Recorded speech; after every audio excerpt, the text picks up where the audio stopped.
NDA की जीत पर अमित शाह गृह मंत्री का पोस्ट। इस वक्त की बड़ी खबर, परिणाम पीएम मोदी में जन जन के अटूट विश्वास का प्रतिबिंब है। ये मोदी जी के विकसित भारत के विजन पर जनता जनार्दन का विश्वास मत है।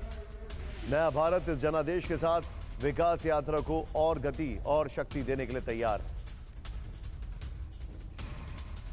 बीजेपी के 400 पार वाले दावों की उड़ान को पश्चिम बंगाल की मुख्यमंत्री ममता बनर्जी ने भी क्रैश करने का काम किया और यह साबित कर दिया है कि बंगाल की सत्ता और जनता पर उनकी पकड़ न सिर्फ कायम है बल्कि पहले से ज्यादा मजबूत है। इसे समझने के लिए हम आपको सीधे बंगाल के चुनावी रुझान और नतीजे दिखाते हैं। पश्चिम बंगाल में टीएमसी फिर सबसे बड़ी पार्टी बनी है, लेकिन इस बार बीजेपी से उसका जीत का मार्जिन 2 गुने से ज्यादा है। वर्ष 2019 में जो लोकसभा चुनाव हुए थे उसमें टीएमसी को 22 सीटें मिली थी, लेकिन इस बार उसे 8 सीटों का फायदा होता है। जबकि बीजेपी को यहां सबसे ज्यादा डेंट हुआ है। उसे वर्ष 2019 के लोकसभा चुनाव में बंगाल में 18 सीटें मिली थी, लेकिन इस बार उसे करीब 7 सीटों का नुकसान हो रहा है और यह नंबर अब 11 पर पहुंच गया है। इसके अलावा कांग्रेस लेफ्ट गठबंधन भी बंगाल में कोई कमाल नहीं कर पाया। कांग्रेस को पिछले वर्ष के मुकाबले यहां 1 सीट का नुकसान हुआ, यानी एक अकेली ममता बंगाल में सब पर भारी पड़ रहे हैं।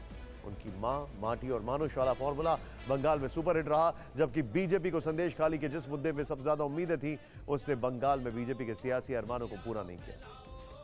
लेकिन आप न्यूज मित्रों के मन में एक सवाल होगा, आखिर ऐसा क्या हुआ कि जिस बंगाल को लेकर बीजेपी ने पूरा जोर लगाया, इतना माहौल बनाया, वहां उससे फायदे की जगह नुकसान क्यों हुआ?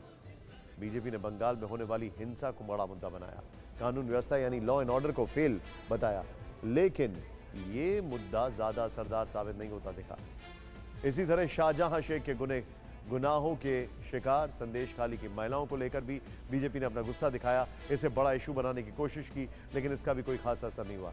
बीजेपी ने बंगाल में नागरिकता संशोधन कानून को भी गारंटी दी, दीदी को चुनौती दी कि कोई भी सीए रोक नहीं सकता, लेकिन इन तेवरों का भी कोई असर होता नहीं दिख रहा।